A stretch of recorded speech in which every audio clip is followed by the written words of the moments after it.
Before I sort of get into the analysis and my methods, I just want to start with a couple of key assumptions that I'm making.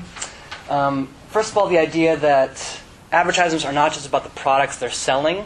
They also give us an idealized version of how we should live in the world. So I believe that ads do have a cumulative effect. Not a single ad, not a single cause and effect, but ads as a collective whole that say you're lacking something, the product will fill it. Second, we all ascribe symbolic value to material goods. I'm sure everybody thought carefully about what they're wearing today as they dressed up. So I don't want to get in the idea that people are being duped if they obey the messages of advertisements. We all subscribe to this. We all have emotion and value to material goods that's not actually in the material itself. Also, interpretation is linked to personal experience. You're going to look at something that you see in the world differently depending on what you lived before you came to that experience. So I don't want to make an assumption that everybody sees these ads that we're going to look at in the very same way. Fourth, childhood is a cultural construct. It's not like a biological stage that all theorists agree with. But within limits. We don't want to get carried away because children do have developmental stages that we need to take into account. They are not small adults, I hope we can all agree. Fifth, visual expressions access codes of everyday life. What do I mean by that?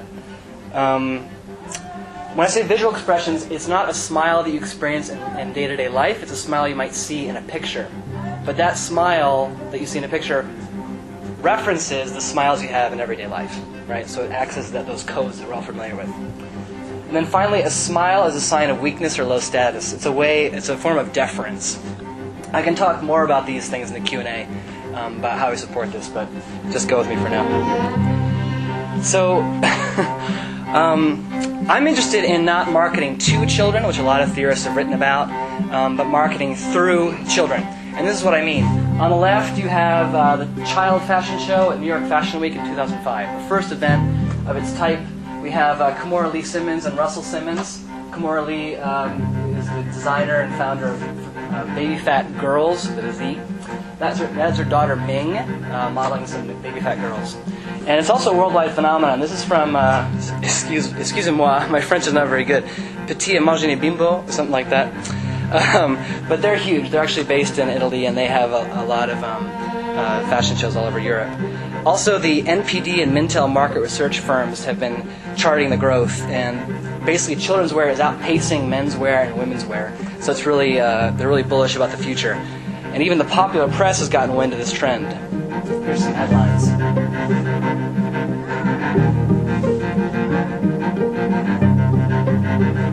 So we can see that the trend is also an opportunity for gratuitous puns, but I think it's more than that. So how do we explain this trend? Fashion shows, the press, the growth in the market. Well, certainly some analysts think it's just part of affluent mothers who already subscribe to name brands they have in their closet, and they want to make miniature versions of themselves. But I think there's more going on than that. So here are 5 theories of consumption that I considered in my thesis. I'm not going to go through all of them now. Some of them may be familiar to you. But I do want to take a minute to say a brief word about Elizabeth Chin, who's at the top there.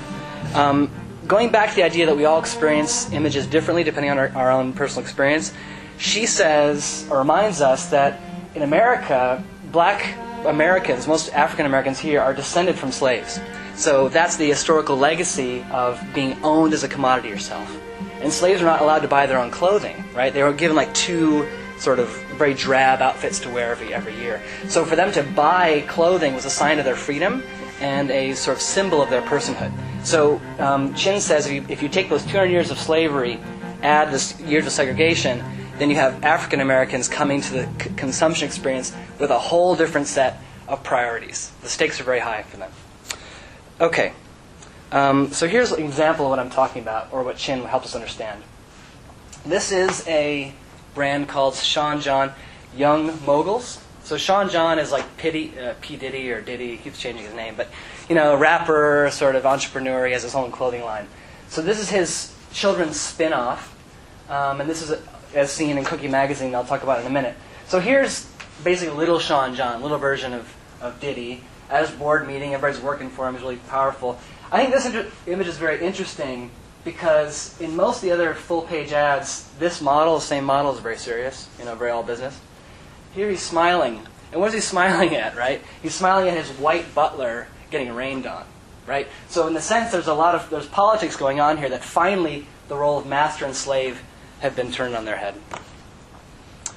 So there's another explanation for this trend, this boom in children's designer clothing. And that's the Hollywood mother phenomenon, right? We see this every day.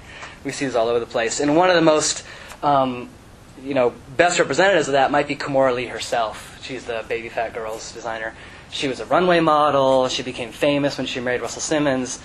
She's an entrepreneur. She's a designer. She wraps up all this stuff together. And people who make designer children's clothing really want celebrities to dress their children in it. So this is you know who this is? Any guesses? All right. Brad Pitt. That's Brad Pitt, yeah. A.K.A. Father of Maddox, right? And I forget his wife's name. I wish that was a joke. Okay. But anyway, it's a paparazzi-style photograph of famous Maddox wearing a T-shirt, and now that T-shirt's flying off the racks. Okay. Here's another T-shirt company. It says Rosie O'Donnell dresses their kids in our brand. Blah blah blah. So these brands are associating themselves with celebrity mothers. Okay, so how are these celebrity or designer clothing advertised? Well, it's huge in Europe. These are all three, basically, fashion magazines specifically for children. That's it. You got Junior out of the UK, Nins Moda, I think, is from France. That's right. And Collezione is from, Italy. But it's fairly new here. So I was trying to find a vehicle for some of these ads, and what I found was Cookie. It's an upscale parenting and lifestyle magazine for fashion-forward mothers, and it launched in late 2005. It's important to know it was launched by Fairchild Publications, that also publishes Children's Business, the major sort of trade journal. So you've got to think that they know when the market's booming and it's right for the picking. So I drew my ads from the first 5 issues of Cookie. But before I get much more into the ads, I want to do a quick background on the history of childhood. What is childhood as a cultural construction? Well, cultural historians Anne Higonnet and Patricia Holland argue that the medieval conceptions of the child as born into sin were replaced in the Romantic period with the idea of the angel. Pure, blank slate, innocent child. And what happened here is that in the Romantic period, children were innocent and adults were corrupt. And so that set up this opposition, which is kind of a strange formula. So children is innocent, right? Children is different than an adult, right? We all know that. So adults are corrupt, morally corrupt. They're soiled by sin, so they have sexuality, right? Sort of after the fall of Eden. Children do not have sex, so children are not sex. Children are basically before the fall. They're innocent, right? They're pure. So we'll come back to this formula at the end. But, as we all know, right, now the idea of childhood right now is in a bit of a crisis. So what do we got? We got full makeup, earrings, and in some cases, I didn't show you this image, lacy underwear. These are Bratz babies, for those who don't know. Bratz dolls are bigger than Barbie now, and this is the baby's version. Doesn't look like a baby to me, but just in case we lose the idea, right, they hang a baby bottle around their neck just to lock it down as Baby World. So this is familiar, right? We've seen this kind of stuff before, the sexualization of children, making little girls appear more grown up. This was 10 years ago that the Joan Bonnet scandal first hit. We were fascinated with the murder, but also judging her mother for these beauty pageants. Her mother, a beauty pageant winner herself. So there's a lot of tongue clicking, or whatever. A lot of moral judgment there.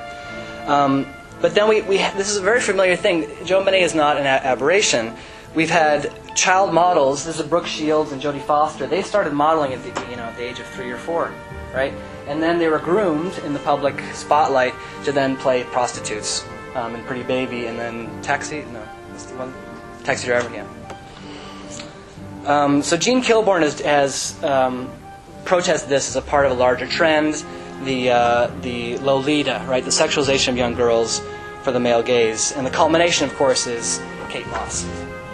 Look at what Calvin Klein had to say about her.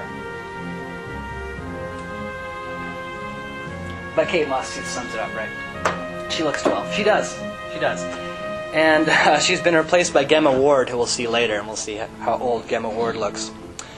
And don't be fooled, this is not just about girls being sexualized or made to look more adult. These are all ads for Guess.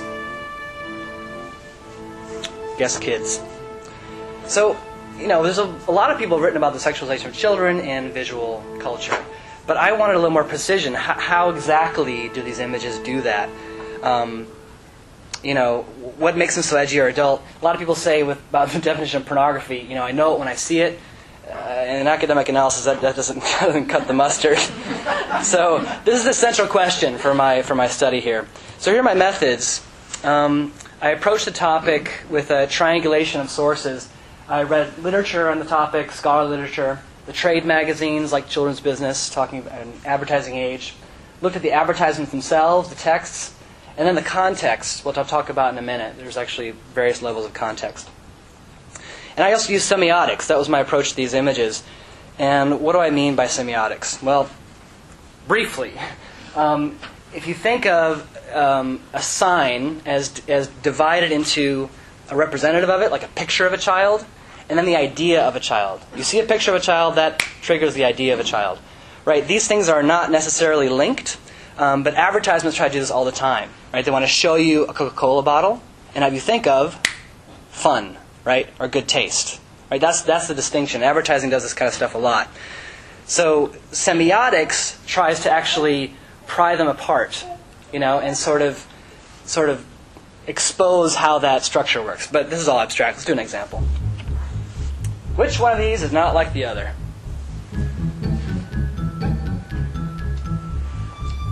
Anybody?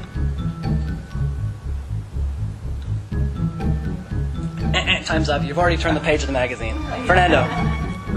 Corner upper left. Yes, this is from the New York Times. It's a section called On the Street, where obviously they show fashion trends of that week. The rest are advertisements for DKNY. So how does this illustrate semiotics? Well, it's basically an in-joke, right? So the idea of experience coming to a visual interpretation, if you're not familiar with On the Street, if you don't read the New York Times, this is not really going to register to you as that. Maybe a newspaper in general.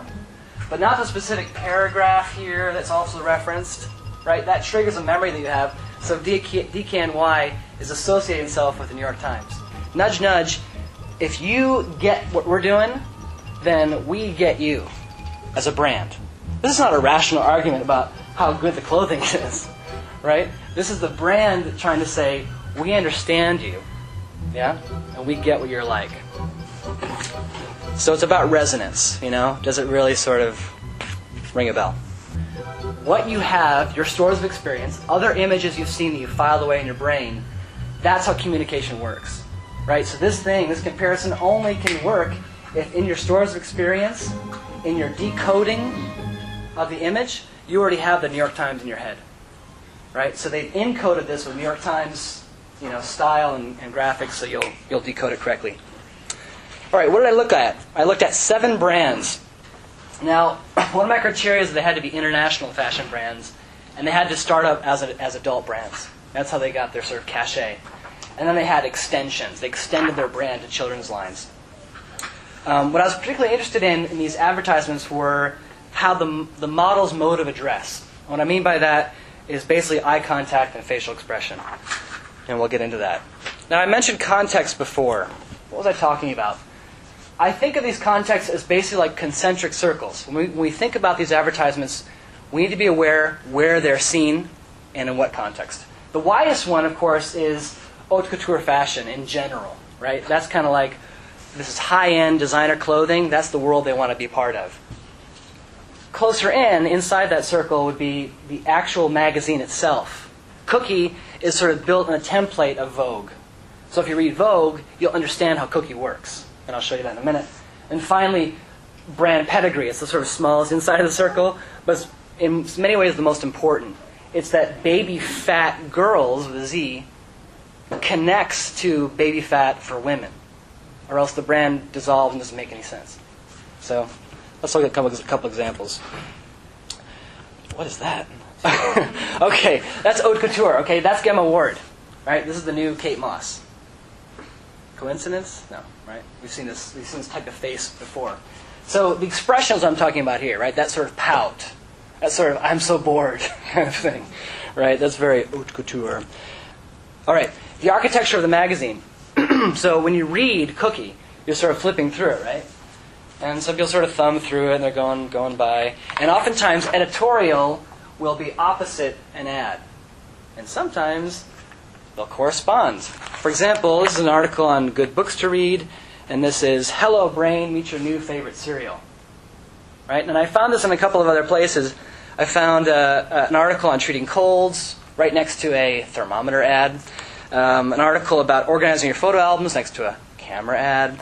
And then my favorite, an article on dairy and organic foods right next to 100% natural Baby Bell cheese. Okay? So there's a kind of synergy that goes on here that, for me, dissolves that sort of false distinction between advertisement and editorial. That's how these magazines work.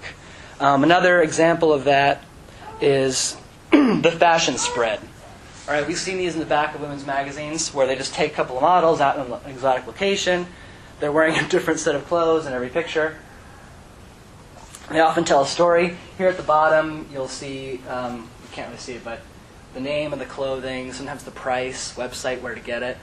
So is it like Consumer Reports? You know, are they telling you, hey, this is the best clothing we found and we recommend it? I doubt it. I mean, I suspect there's a kind of a quid pro quo going on. In fact, I checked this out in the first issue of Cookie, and every single brand that was in their photo spread had an ad as well. So they're paying to get entree into there. That's speculation, but I imagine. Okay, brand pedigree. So we've seen how the DKNY associates itself with New York Times, so they're related. Sort of pun intended there. Let's look at Rocawear. So what do these ads have in common? Anybody notice elements that are in common? The hip-hop flavor. Mm-hmm. Be more specific. Let's see. The sports jackets, the baggy sports jackets, the baggy pants, Mm-hmm. the poses. Yeah, that's excellent. I didn't even see that kind of stuff. What I was fixating on was the lights. Right? What I was thinking about was like, oh, we're like on the set of a video. They're making a music video, and we're behind the scenes. Right? We're seeing the stuff we're not supposed to see. There's an Apple box, right? That's sort of a prop. Same over here. They're kind of on the street. So I'm thinking, oh yeah, they must be famous because they're resting because the cameras are over there. That's the way I saw it. But that's a great thing. We all bring different things to the interpretation experience. So one more concept I want to get to, and I guess this is one of the central points I want to make, is the idea of prolepsis. Prolepsis is commonly defined as a foretaste of what's to come. So let's go back to this ad here. Who doubts that this guy is going to grow up to be this guy? I think this is actually the argument, right, of having an extension of an adult brand. Basically, to me, it looks like the king in his court, right? This is kind of like holding a scepter. He's got sort of his posse around him. And I kind of see a similar thing here. We're right on this young model's eye level. And that, to me, is their destiny. So I think that's another way these ads relate to each other. So this child might not be an adult, but if they're dressing like that now, boy, if they dress like a prince today, they'll be a king tomorrow. So another example of that. Kimora Lee actually models with her own children. So she is literally the queen of her empire, as well as this sort of fantasy, sort of Hong Kong gangster thing she's got going on. And so these are her heiresses, literally and figuratively, right? To her symbolic import and to her fashion fortune. Now, not all these relationships between the child and adult fashion ads are imitative. They don't all correspond. Sometimes they relate through contrast. Glum children, very dark. They look kind of bored, kind of haute couture pout. And look what we have for the adult version of Diesel. Was that Ring Around the Rosie? This is a little bizarre. But I think what's happening here is that Diesel's saying you can have it both ways. That children obviously can have fun. But if you pose them in a very sort of adult way, you have the best of both worlds. Right? So their mood and their attitude towards life is a kind of fashion. And adults, they're obviously sexually mature. but they can also skip around and have fun, right? So I think in a way that sort of devil and the angel, right? The sort of morally corrupt and the blank and innocent. I think Diesel's trying to have it both ways, with the exterior of innocence and the interior through the expression of profound thought, and vice versa with the adult. Okay. So the last part of my analysis is facial expression. So I looked through two of these magazines, basically the premiere and the September issue, and I counted children's fashion ads. In the premiere issue, there were 26 total full-page ads for children's clothing. Out of that 26, 18 were in direct address. The child's looking straight out at the camera. 16 of these 26 had a child in direct address, not smiling. Right? Similar numbers and percentages in September. So a little less than half. I'm very interested in these ads that combine the direct address and the lack of smile. So how do we get direct address? How do we get a kid looking straight out at us? You can't do a sort of casual vacation picture, you know. You got to crouch, right? Here are three shoots. That's Tommy Hilfiger, Guess, and Ralph Lauren. And you see in every single photograph, the photographer has to crouch to get down on the level of the child. And sometimes we have something like this. You're actually below the child. This boy in particular, and these two standing boys, they're looking down at us, right? It's almost like a special effect where you make a regular person look like a giant. You know, they're really sort of bringing children up to an adult level, and I'd like to argue, with the support of Meyerowitz, who talks about paraproxemics, that seeing a child look straight out at you references your day-to-day experience of interacting with adults. And so on a symbolic level, it's a very powerful move to have a child looking you straight in the eye. Just briefly, Meyerowitz was looking at television and how we have different shots to depict different kinds of action.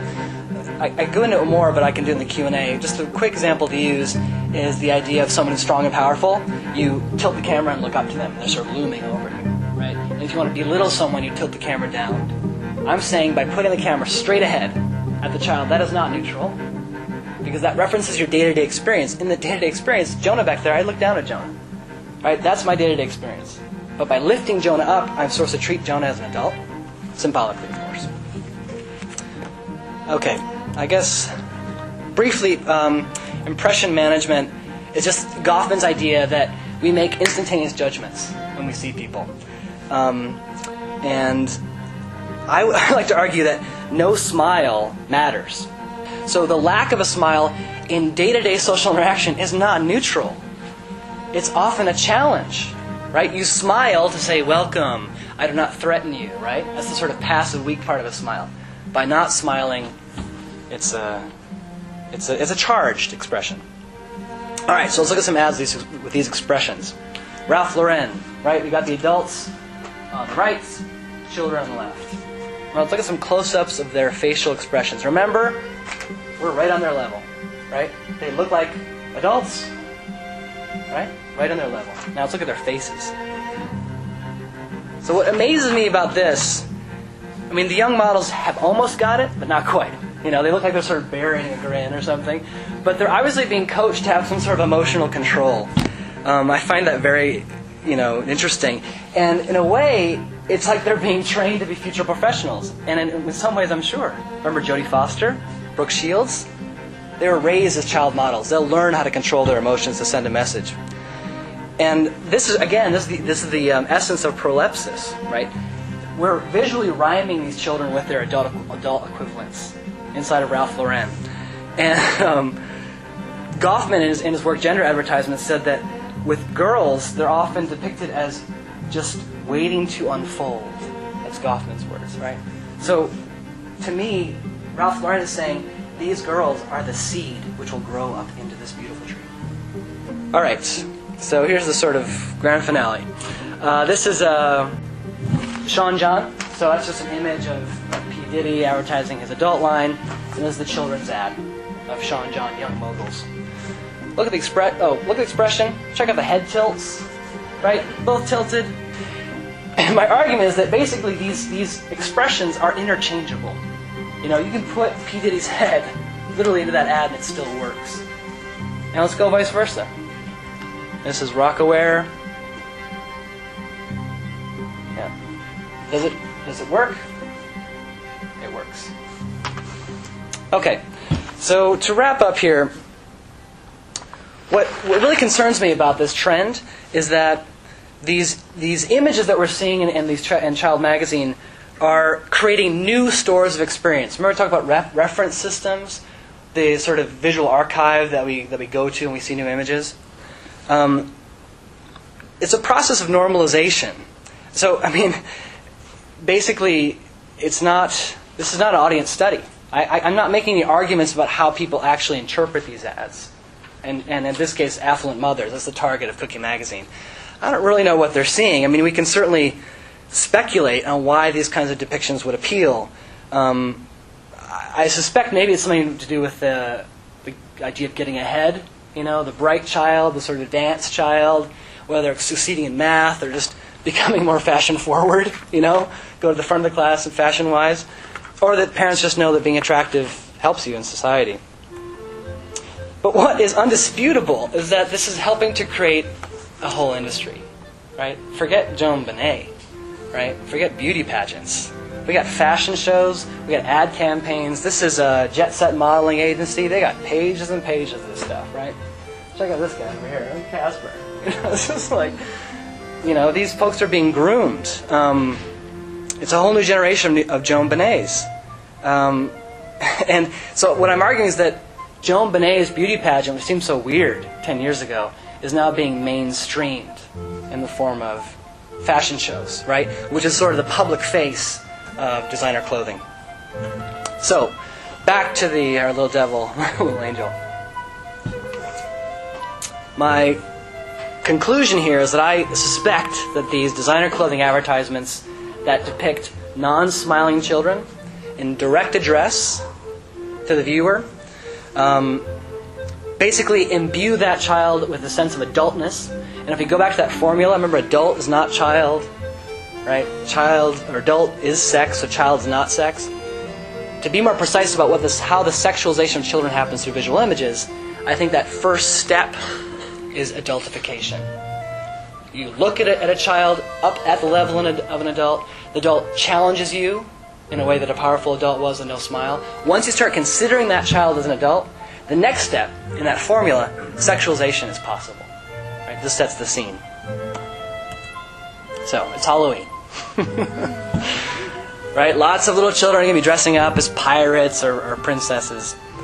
I'm not asking us to be paranoid about children playing pretend and dressing up to look like adults. But I think when it becomes an industry where children are hired and paid money to impersonate adults, then we should all be concerned. And do we really want this? I don't think so. Thanks for your attention, and I'll look forward to your questions.